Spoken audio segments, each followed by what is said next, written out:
a Natalia Roldán. Natalia, muy buenos días, Buenos bienvenida. días.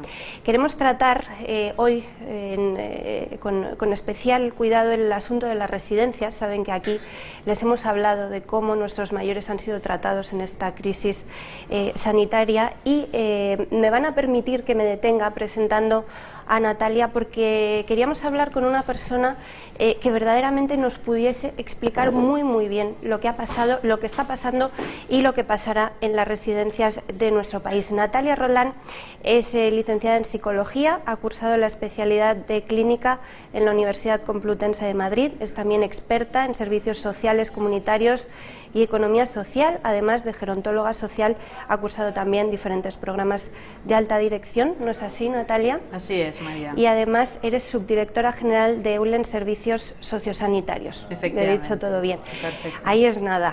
Bueno, es un tema muy sensible y queríamos tratarlo verdaderamente muy bien. Por eso me permitirán, como digo, que hoy me detenga un poquito en esto. Natalia, tú has participado también en comisiones, en grupos de expertos para elaborar los estándares de calidad que se deben aplicar en los lugares en los que se cuidan nuestros mayores, ¿no es así? Así es. Y también has trabajado como psicóloga en una residencia, con lo cual es que conoces muy bien el funcionamiento desde fuera, desde dentro. Efectivamente, María, y por eso agradezco además el interés y la oportunidad que ponéis encima de la mesa para poder hablar del ámbito de las residencias que ahora mismo está tan en boga, bueno, pues desde un conocimiento de la base. Es importante conocer los conceptos específicos del modelo de las residencias que tenemos en nuestro país, que tenemos en España, y en base a eso poder profundizar en otros debates.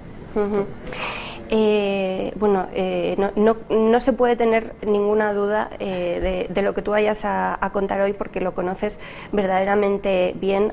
Como digo, has participado en la elaboración de protocolos, de estándares, además lo has vivido desde dentro. Centrándonos un poco en Eulen, Servicios Sociosanitarios, tenéis, si no tengo mal el dato, unas 40 residencias a nivel nacional, ¿es así? Así es, María. 40 residencias en diferentes comunidades autónomas, en diferentes provincias y fundamentalmente todas ellas especializadas en la externalización de servicios, es decir, la gestión de un servicio público. En estas residencias, Natalia, ¿habéis notado estos días unos índices superiores a los habituales de mortalidad de las personas mayores? Pero sois un caso de éxito, ¿no? Bueno, es verdad que es una situación de crisis poco habitual en el ámbito residencial. Es cierto que bueno, nosotros llevamos trabajando en el sector de los servicios sociosanitarios pues, desde mediados de los 80 aproximadamente, con lo cual es verdad que acumulamos una experiencia en la gestión que de alguna manera nos ha permitido anticipar o intuir ciertas situaciones que se podían dar en los centros residenciales, principalmente enfocados por el perfil de cronicidad y de fragilidad de las personas mayores que viven en las residencias y cómo cualquier situación excepcional, en este caso que se ha convertido en una pandemia, podría afectar precisamente a las personas que viven en nuestras residencias. Claro, la mayoría de víctimas del coronavirus, el 80%, si no me equivoco, tienen más de 65 años. Las cifras se disparan por encima de los 80 años. Correcto. Y además en España coincide que tenemos una vida muy larga, gracias a Dios, con lo cual especialmente es que nuestros mayores se han visto golpeadísimos en esta situación. Este caso de éxito que habéis vivido en Eulen se debe básicamente a que tomasteis medidas antes que muchos otros, ¿no? Tratamos de anticipar, como te decía María, en base a las experiencias que tenemos ya no solo como entidad gestora de servicios, sino también por lo que formamos parte dentro del sector, efectivamente círculos de expertos, ¿no? que de alguna manera nos hacían intuir que las consecuencias en los centros podrían ser importantes, teniendo en cuenta que los modelos de residencia son modelos pensados para cuidar a las personas, no para curar. Yeah. Y efectivamente, como tú bien dices, ese proceso de envejecimiento, esa cronicidad hace que las personas mayores vivan más tiempo, las personas vivamos más tiempo, con más patologías asociadas, lo que hace que seamos personas más vulnerables en caso de situaciones como estas. Máxime sea más, como te decía, en las residencias, fundamentalmente el enfoque que hay en todas las comunidades autónomas, porque eso es común para todos, es un enfoque más de cuidar a las personas que están dentro que de curar. Ya, esto lo abordaremos ahora en un momentito también, Natalia, porque creo que es un asunto interesante esto que tú me has explicado, el tratar de ir hacia un modelo que además de cuidar también pueda tener los mecanismos para curar a los mayores que lo necesiten. Estas medidas de las que yo hablaba las tomasteis antes incluso que la propia administración, o sea, sí había señales que a los expertos, porque sí existen expertos, claro, cuando todo el día estamos viendo a un experto que nos dice que se puede ir a manifestaciones y que habrá como mucho 2 contagios locales, algunos pensamos que los expertos no sirven, pero los expertos cuando analizan los datos llegan a la conclusión de que hay que aplicar un protocolo y lo aplican, son muy necesarios. Vosotros lo habéis vivido. Sí, y sobre todo porque estamos en el día a día. Es decir, nosotros vivimos cada día la atención de las personas mayores, tanto en el ámbito residencial como en el ámbito de los mayores. Sabes efectivamente las consecuencias que puede tener el hecho de tomar unas medidas o aplicar unas medidas en una fecha determinada. Y son medidas a veces complicadas, porque los centros residenciales son centros abiertos, donde van las familias, donde entran trabajadores y donde efectivamente es un centro de puertas abiertas que a la hora de tener que tomar medidas extremas, pues lógicamente tienes que contar con cierto consenso, ¿no? Claro. Dicho esto, efectivamente, el día a día nos permite de alguna manera detectar y empezar a actuar con medidas preventivas, tanto en materia de equipos de protección, como en sectorización de residencias, como en organización de personal de la plantilla, aun sabiendo que posiblemente pudieran ser pocas, ¿no?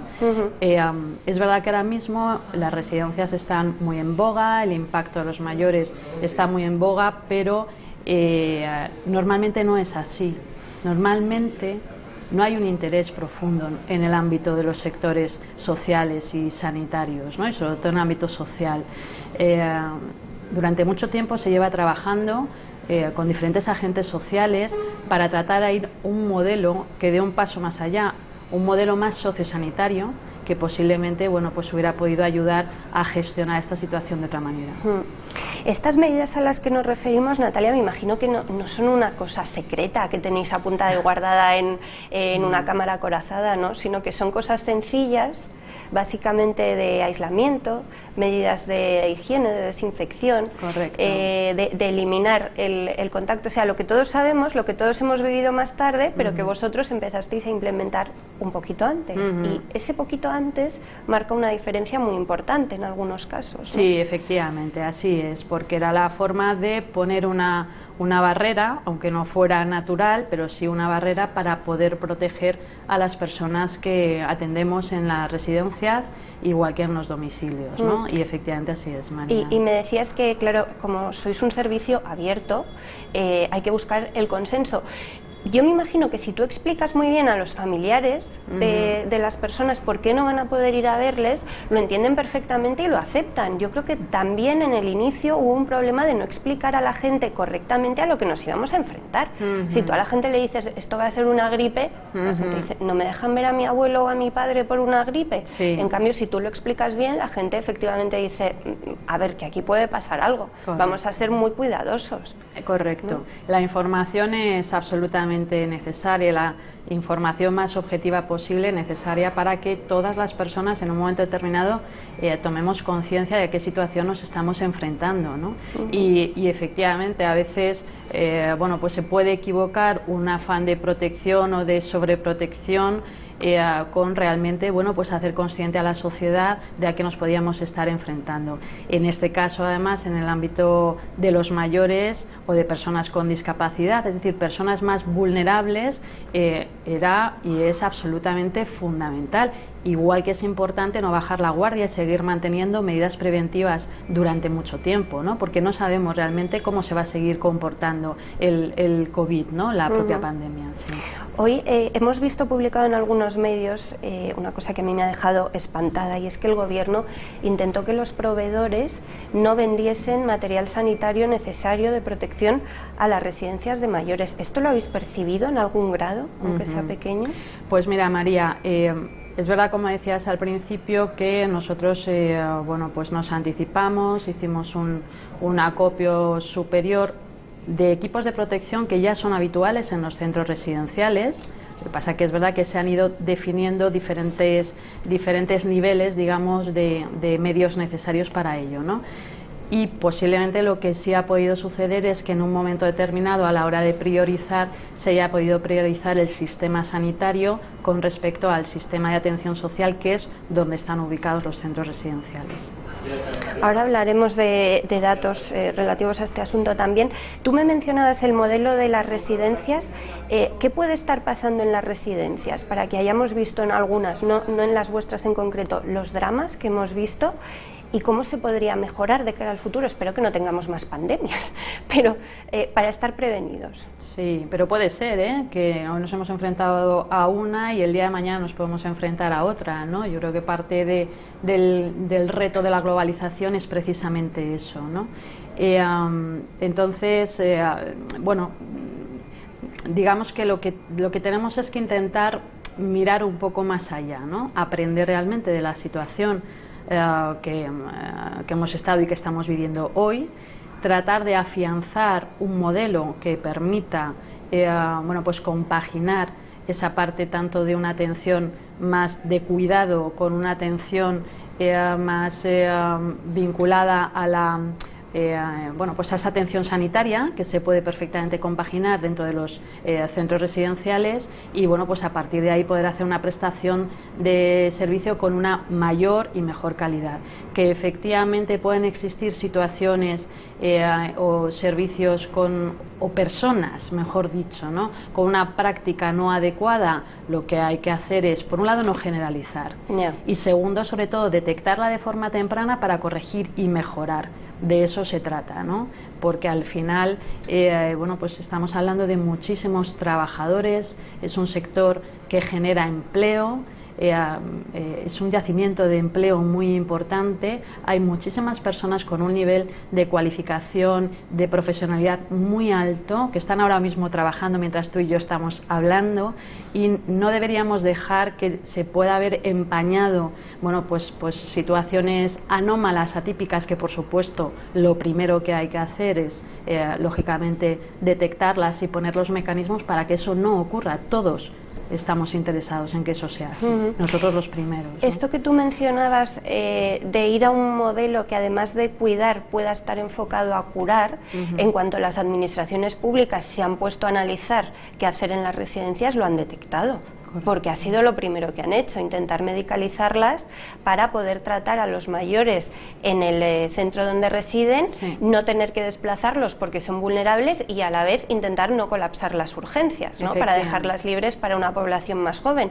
O sea que no era tan difícil lo que vosotros pedíais. Lo has definido muy bien, María. Es que esa era la cadena perfecta, ¿no?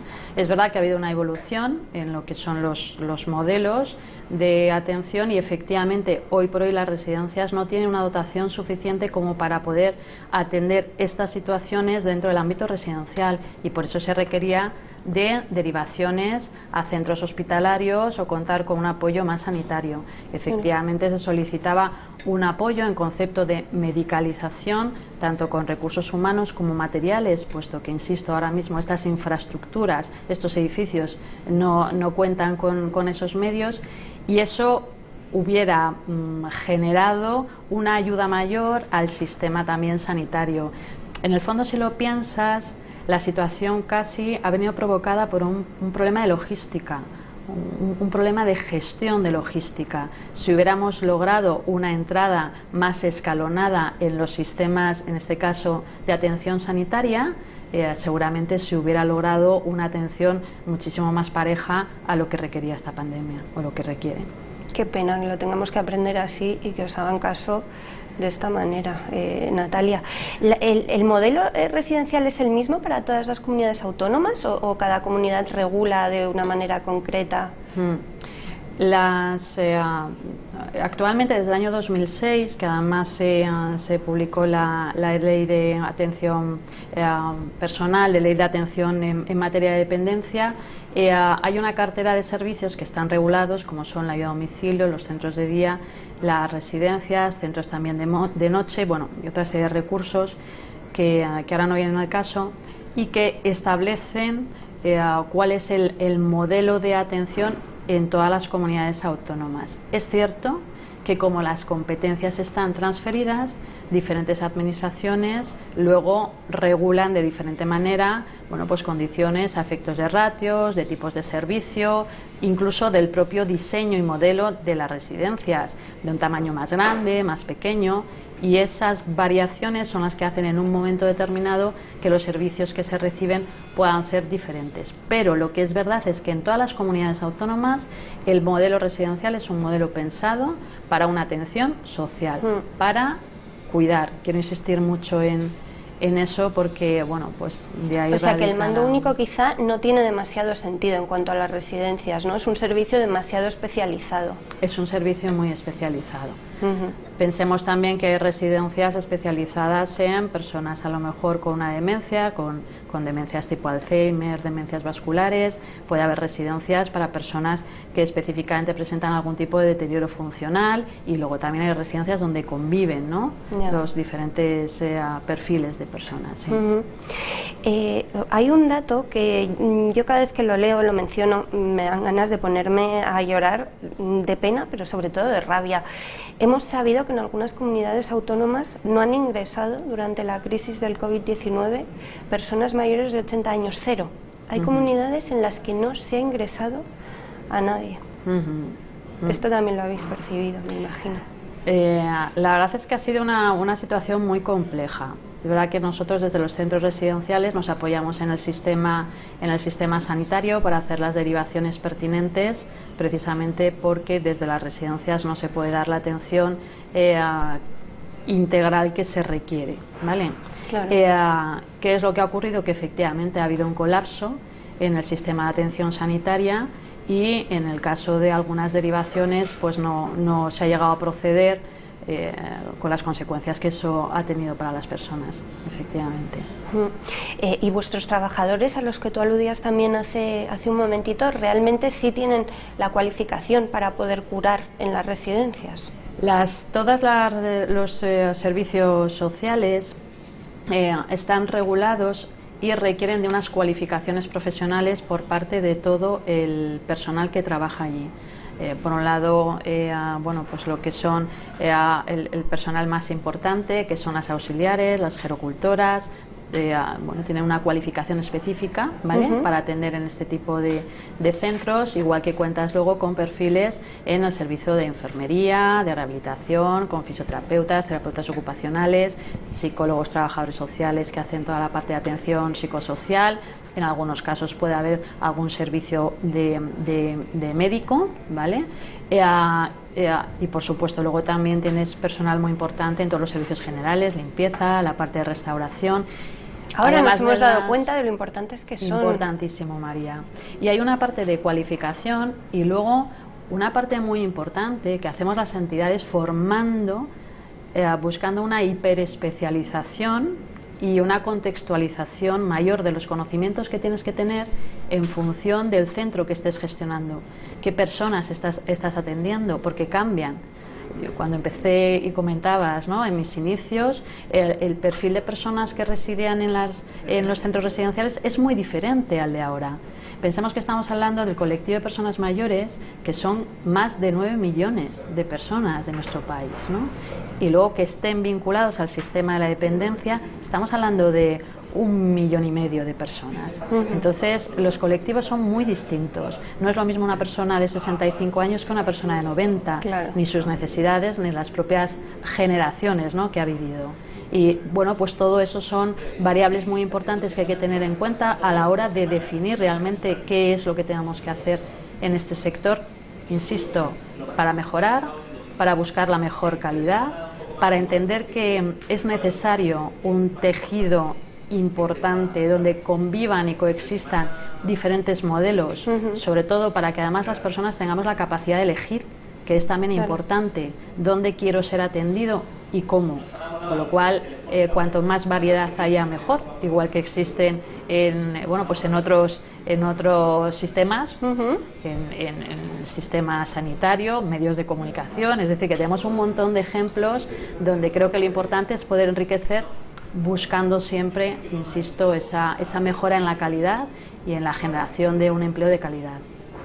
Pues Natalia, muchísimas gracias por haberlo explicado también, este asunto tan importante, y es que no me cansaré de repetirlo, pero parece mentira que nos hayamos tenido que dar cuenta de lo importantes que son nuestros mayores con una crisis sanitaria de esta envergadura. Es muy triste, pero ojalá nos sirva para al menos aprender algo, ¿no? Ojalá, María, y agradeceros a vosotros este espacio y que efectivamente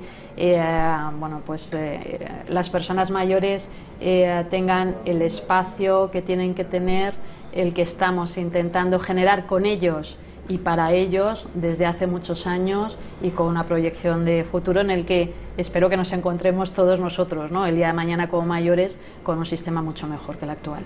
Espero que sí, espero que sí. 9 millones, nos has dado el dato, 9 millones de mayores en nuestro país, a los que en esta crisis desde el Gobierno no se ha tenido en cuenta como merecían. En fin, Natalia, muchísimas gracias. Natalia Roldán, que es subdirectora general de EULEN Servicios Sociosanitarios.